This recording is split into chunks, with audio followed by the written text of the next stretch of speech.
नमस्कार मु सांत्वना योर फाइनेंशियल डॉक्टर। आज मु आपन को एक मजेदार किंतु बहुत उपयोगी जिनस बुझाइया जाऊँगी। फाइनेंशियल थाली जेपरी आम थाली रे डाली भात रुटी पनीपरिया आचार मिठा सबकि संतुलित थाए सेहीपरि फाइनेंशियल थाली रे सब जिनस संतुलित होगा उचित। ग्यारंटेड रिटर्न माने मिठा स्वाद सहित विश्वास।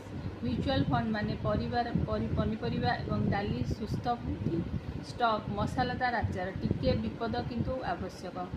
हेल्थ एंड लाइफ इंश्योरेंस जेपरी रूटीन मौलिक आवश्यकता।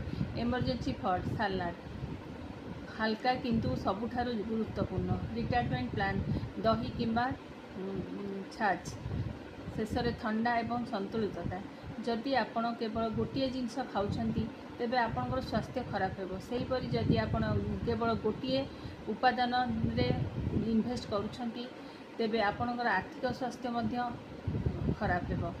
आज पाई वैल्यूएबल टिप होची आपणकर आर्थिक थाली समीक्षा करंतु। आपणकर थाली रे सब किछि अछि कि ना नाही ना आपण केवल गोटे जिनस उपरे निर्भर करछंती। जदि आपण चाहंती जे मु आपणकर थाली को संतुलित भाव में सजाड़बारे साहाय्य करी एबे मते मेसेज करंतु।